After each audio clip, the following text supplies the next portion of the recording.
Hi, everyone. It's Lauren Conlon with Pop Crime TV and the Outlier Podcast. As promised, I have a part two with a very special guest, as you can all see, Jason Vukovich's sister, Angelina Lozano. Did I pronounce that correctly? It's actually Vukovich, but close. Oh, no. So in my first episode, I completely said it wrong. That's Vukovich. so No, it's annoying. okay. No, Okay. it's totally fine. It's Vukovich. And honestly, people say it like that all the time. So don't worry.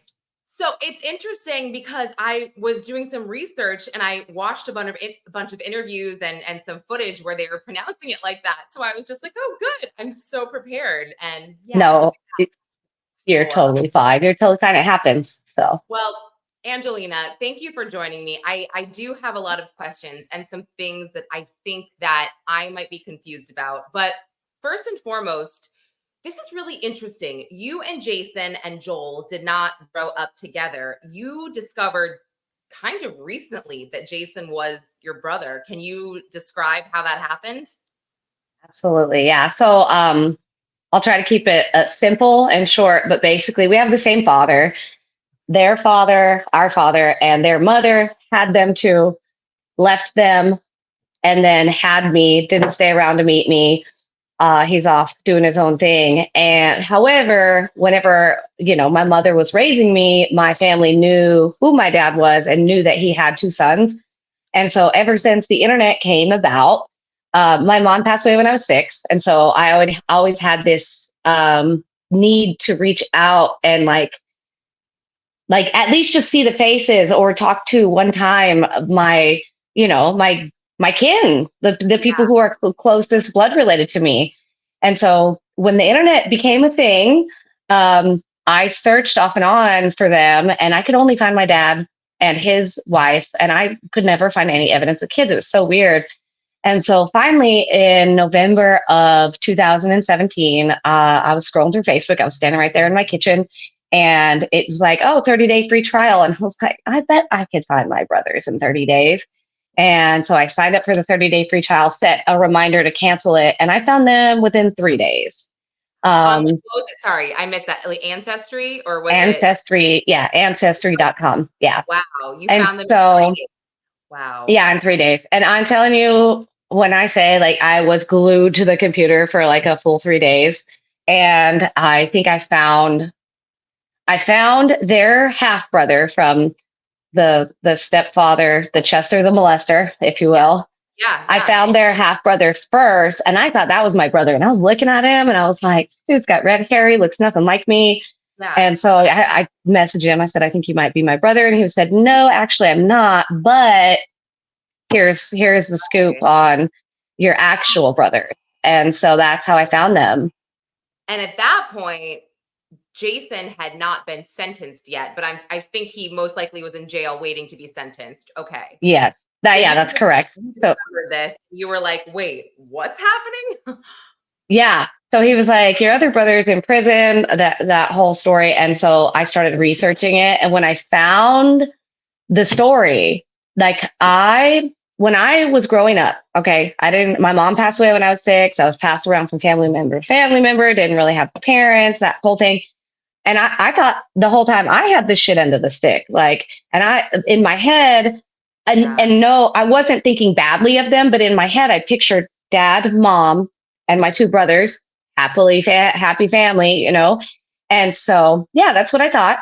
And I'm getting chills just thinking about it. Like, Yeah. whenever I heard their story, like, I was like, oh my gosh, I know. like I was shook. I was heartbroken, and I had no idea. Like, I had it good. My family cared about me enough to go have a custody battle over me when my mom passed away. And Yeah. I had 0 parents. They had 3 parents, and Yeah. every single one turned their back on them.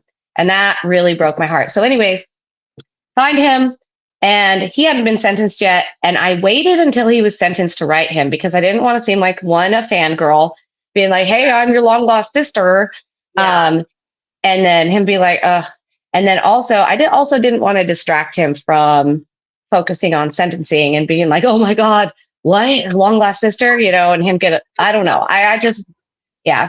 And so our cousin who I had been in contact with, she reached out to me one day for his address to write him. And I went to online to go find it for her. And that's when I found out he had been sentenced. And that was in April of 2018. And I stayed up all night crying and wrecked my car the next morning from lack of sleep. Like, it was crazy. And I Wow. sat down and I wrote him a 9-page letter that took me about a week to write. Mhm. And I got a bunch of pictures printed out from when I was little all the way up until current day when I have his nieces, my daughters. Yeah. And I sent it to him and he called me like a week later and we've been best friends ever since. So, And you have been such an amazing support system because you have these social media platforms that you've created for him. And that's how I found out about this case. I think it might have showed up on my like For You page on Instagram or something, one of the reels you mhm. did. And you have such a big following and so much support. So I can imagine he must be so grateful. Yeah. So, and it's crazy because it wasn't until like over a year after he and I had been in contact and talking every day Yeah.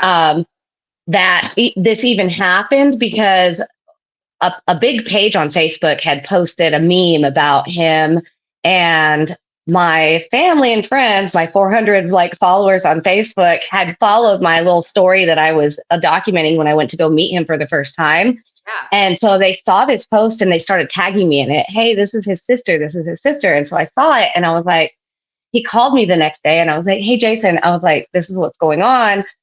What do you want to do about it? People are asking how to help. And he was like, well, we could, start raising money for an attorney because I have discretionary parole at some point down the road. And it would be really beneficial to me if we had an attorney. So I started, I was like, okay.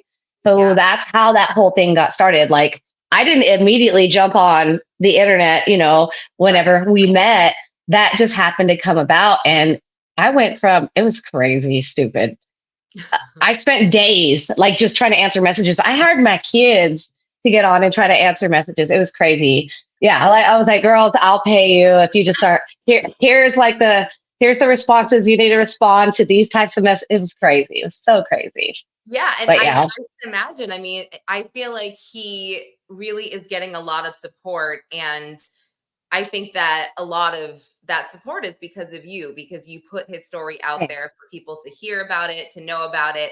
And also what I find to be really wonderful is whether or not you are a vigilante or whether or not you are just someone who thinks that the how do I say this? The law is the law and we shouldn't take matters into our own hands.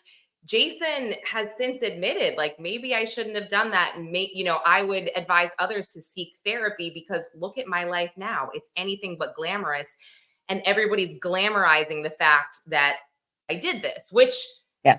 from the outside looking in, you are like, okay, like for me, like child abuse is pretty much the worst thing somebody can go through. It's the worst thing you could do to a child. And so from afar, I'm like, hell yeah, get that hammer. Guys, that's off the record. Okay. Let's just pretend Hmm. that's off the record. But then it's like you have Jason, yeah, who went through with it and now look at his life. So I Hmm. think that's a really important message that he's sending. Don't do that because look at what happens. It's not the Yeah. 70s, it's not the 80s anymore. Hmm. But let me ask you this. So he has this 28-year sentence, 5 years suspended. He is supposedly getting out like any day now. I was under the impression that really the 5 years suspended means he only really has to serve 5 years. Can you elaborate on that? Because I'm a little confused. Yes. So, an example, I'm going to use this as an example to kind of, give a little bit of the story. But for example, his stepfather, Chester the molester, the man who molested him and my brothers, he was convicted, Yes. sentenced to 3 years, but it was suspended. So it was 3 years of probation. So that means when those years get suspended, that means they don't have to serve those in prison. They're Right. basically going to give them probation or something else. So he was sentenced to 28 years. 5 years suspended means he serves 23. if that makes sense. Okay, it does. I just thought I saw that it was 5 years suspended, 5 years probation. So I'm like, wait, well then maybe this, you can help me clarify this. So he is supposed to get out. He was granted parole. Am I right? Yes, so it gets a little complicated. So he was up for discretionary parole um, in April of last year, April of 2023. He Okay. was granted discretionary parole. However, they said, yes, you're granted discretionary parole. However, we will not release you until April of 2028. So they basically said, in 5 years from now, you can be granted discretionary parole. So, but since then, if you're within 3 years of your discretionary parole date, a kind of a law change, they used to only take your original parole date, which his was 2033, I think. Okay. They stopped taking that one into consideration. If you have a discretionary parole date, they will take that into consideration when applying for early release on electronic monitoring. So his date of 2028 is now considered early release. So if he's within 3 years of that date, he can apply for electronic monitoring. If you have an override from a certain parole officer that says you can get out earlier than earlier release, if they sign off on it, Hmm. then he can actually get out earlier than those 3 years. And he has that override right now. So right now, yeah, so he applied for electronic monitoring early release before the 3 years, because we're Okay. what we're in September right now. So he's got about 6, 7 months until his actual with Yeah. with it when he's within 3 years of that discretionary parole. So 2025. he's within, right, but he got the override. So they're going to hopefully let him out earlier. So he's already applied. We already have a house for him. It's already rented. We're paying on it every month. Wow. But yeah, so they have to go and they do have to do a home inspection. His application has to get processed, and they have to be like, okay, box check, box check, box check. He's got an employment. He's got a place to live. This person has override signed on it, and blah blah blah. They have to go through all those, and so they are in the process. We're still waiting for them to process his application, and then once that's done, then they will call to do a home visit, make sure there's no felons, guns, drugs. And then Yeah. once all of that's like the very last step. And then once all that's done, then he should be getting released out on electronic monitoring within 48 to 72 hours after that. So So, you're anticipating that 2025, in a few months, that will be the 3 year mark that he will be within for this discretionary parole. So he can apply for the ankle monitoring. And you guys are very confident that this will go through. This will work out. well, he's already applied. He's already applied Okay. because he has. So basically, they have given him the override to apply earlier than that 3 years. It's already Okay. been signed off. So we've already applied. We've already Yeah. gotten the place rented. It's we already have the override signature of the person. And now that application we have to submit the address. We have to submit his employer. We have to get that override signature to be able to apply before the 3 year mark. We've already done all of that. We have the override. We have everything. And so now it's just a waiting game. So Yeah. as soon as they get that application processed, then they will schedule the home visit, and then he gets out within 3 days. So honestly, we thought it was going to happen like a month ago. Oh, I booked flights, like I literally booked flights, wow. and then we just found out this week that his application hasn't even been processed yet, and it's in a long list of other people. So because that law made a whole bunch of other people eligible to apply. Yeah, So of yeah, so course. here we are. Yeah. Okay. So you guys think that 2025 he will be out based on I think in the next month he will be out. okay, wow. Yeah. Yeah. That's okay. And so does I know that, Jason's been really vocal and speaking out and saying people should get help. They should get counseling. Does he have any Yeah. plans to do this and to help others and to, start something? Because I mean, he's got a platform already. He's got a voice, and I think that it would be really Yeah. powerful. Yeah. So he's going to kind of take over the platforms that I have created. He is officially going to be I don't know if you know who JD DeLay is. I watched some of the videos. Yeah. Yeah. So JD and his wife are going to come up to Alaska with us for his release. But JD is his official employer as a recovery coach. But there are he's going to be getting into prison reform, rehabilitation. He has apps and all kinds of different things in mind to help SA survivors or people who want to report SA anonymously through an app, that kind of thing. Like, he's got a lot of ideas. He's already a published author. He's a phenomenal writer. He's a phenomenal speaker.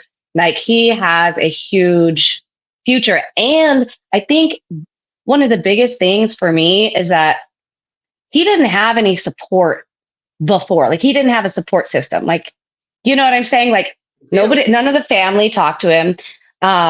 So when I found him, it was just he and I. And then when that post blew up and I started, hey, okay, here's how you can help. Then his stuff blew up and he's gained basically a family.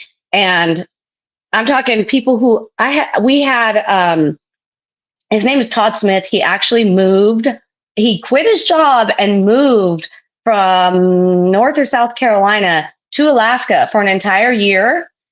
So he could be his roommate there and be his accountability buddy once he was, because we thought he was getting released on discretionary parole. Yeah. And so he was there for that. And of course, they said, okay, yes, granted, but not until 5 years. So he has all these people who are super, super close to him that he talks to weekly, sometimes daily, and then some more. And I think that is huge because the way Jason's life has gone with, everything that has happened and the crime and the drugs and the lifestyle, because he didn't have anything to live for. I think with this support system, he can continue doing the things that he believes in and feels strongly about, but in a legal way. You know what I'm saying? Like, within the legal limits. There are so many things, and that's a huge message to everybody out there too. Like, there's so much that you can do within the legal limits, and it's not just relying on the police or the government. There's a lot of other things that you can be doing that you won't go to prison for 23 years for. So yes, he's got big plans. Yeah, no, absolutely. And there is this somewhat iconic picture of Jason and your brother Joel, and they're staring at each other, and Jason is smiling at him as he was sentenced. And I recently saw something online that made me sad, where Jason disclosed that in Joel's healing journey, because he was also molested by their stepfather, Larry Leafold, and that he couldn't have a relationship with Jason because it brought up too many bad memories. Are they still not in touch? That's so sad. Yeah, they're not. And just to kind of backtrack a little bit, whenever I reached out to their half brother, he reached out to Joel for me and said, hey, how he described him to me was that he was a bit of a recluse and he was kind of damaged. And he was like, I don't know how he's going to react. He's hard to get a hold of. And so he reached out to him on the avenue that he had and said, hey, you have a half sister here. And she would like to contact you. Can I give her your information? He said, no, thank you. So that's how it went with me and Joel. And honestly, I was completely crushed. I was not expecting that to happen because I am just a nothing. Like, I had no part in anything that happened. And I'm not a part of that family or connected in any way. Like, I'm not Larry, the molester's kid or anything like that. So anyways, so when, this is kind of a complicated story, but basically when Joel ran away at 17 and left Jason, he ran away at 16, I think, and left Jason in the home. No, he was 17. He left Jason in the home. He ran away to get away from the beatings and the molesting, right? Left Jason there. Jason was offended and was hurt. Like, how could you leave me here, to get my butt beat and continue on with this? And you just abandoned me. Joel gets caught by the police because he stole their mother's car to escape and that whole thing. Gets caught by the police. Police are going to take him back. He said, "Hold up. I'm not going back there. Here's what's going on." He spills all the beans, right? So Jason's 13 at the time. And he is still living in the home with this person and the mother who supported the man the whole time, still living in the home. So when the police start their investigation and they start questioning Jason, Jason is terrified. He doesn't tell the full truth. And so there was like, they were going back and forth. Yes. And shame and the whole thing. He's 13 years old and this man is beating him and doing all this stuff to him in the home. And I have to go and testify or give a statement. Like, I'm not going to, And so he only told a partial truth. He admitted to some of the things, but not all of the things. And so then Joel started getting questioned. Well, is this really true? And that pissed Joel off because he's like, why would you not support me? And then Jason's like, why would you leave me here with these people? And so that started the beginning of the end of their brother, if that makes sense. Yeah. It became strained. 100% that makes sense. And I know the story. On part 1, I did read Jason's letter, and it was so sad. It upsets me, I guess, and maybe I don't know what's going on, but my content right now is very much, for whatever reason, it's been centered around child abuse survivors who don't get the therapy and the help that they deserve and need. And again, I don't know what's happening right now. It's like Menendez brothers, and it's, you and I were connecting because I found Jason, and I'm just like, what? Yeah. This is so crazy. And so what Jason really says is like, this is what happened to me. This is how you feel inside. You feel worthless. You don't feel like your life is worth anything. So you turn to crime and you turn to, XYZ. And so, yeah, I get why Joel ran away, and I get why Jason felt so crushed about it. I mean, there's only so much that I guess you can do and you can handle at that age. So it's troubling. Larry Lee Fulton is responsible for destroying a lot of lives, honestly. Yeah. Although he didn't kill anybody, a lot of families and a lot of lives are destroyed. And is he still alive right now? Do you know? No. So he passed away in, I want to say 2016, but that is when Jason committed his crimes and he was picked up. So it might be 2017 or 2018. He passed away of cancer, and he actually received a letter from his mother, Sandy Von Dorn Fulton is her name, saying, hey, your dad, she called him your dad, is on his deathbed. He's about to die, and he would really like to, connect with you and apologize or, make amends or whatever. And Jason just like tossed that in the trash. It was like, absolutely not. And that's totally understandable, I'd be little curious. I just want to hear the apology. I just want to hear it for myself. But same. I'm kind of like, I would definitely.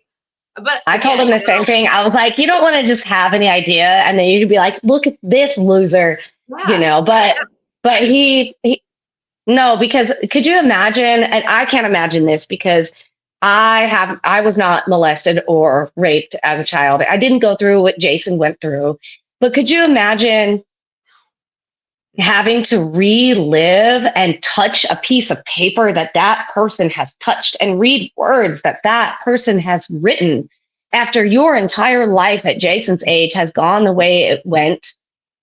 Yeah. Like and it would just bring back all these horrible memories. Like nobody would want to relive that. So immediately his answer is no. And it was never questioned. And I totally understand. Like I wouldn't want to relive that either. No, I do too. And you bring up a good point as well about why Jason wasn't necessarily truthful about everything when he was 13. Cause my gosh, like, number one, it's not really common for boys and I think Jason's almost 50. So around this time, it's kind of like, number one, who would believe me? Number two, it's so unspeakable and so shameful that I'm sure he just wants to get out of his head. There's a lot of things. But Angelina, can you just share with everyone how they can support Jason and just support his journey and how they can find you and find him as well? Yes, absolutely. So we have obviously the social media pages. So we've got TikTok. It's just we have Free Jason Vukovich, which is the TikTok. We have Justice for Jason, which is the Instagram. Weirdly, my personal Facebook page blew up, so it's Angelina and Jason right Okay. now. But there is a Jason Vukovich, Free Jason Vukovich page and group there. So it's all on social media. Okay. He also has a YouTube channel that JD just started him Oh, I subscribe. to try to. You did? Yes, girl. Thank you so I much. did. Yeah. I And did. honestly, so this is kind of how Jason's going to make money whenever he gets out. Yeah. And so we want to try to get him as many subscribers as possible on his YouTube channel. And it's the Alaskan Avenger. And you can kind of, Yeah. when you search it, it's hard to kind of find it. But once you do find it, if you just subscribe, it's free. That will help him start generating income. And he's going to go live and he's going to post content. And he is super intelligent and also really funny.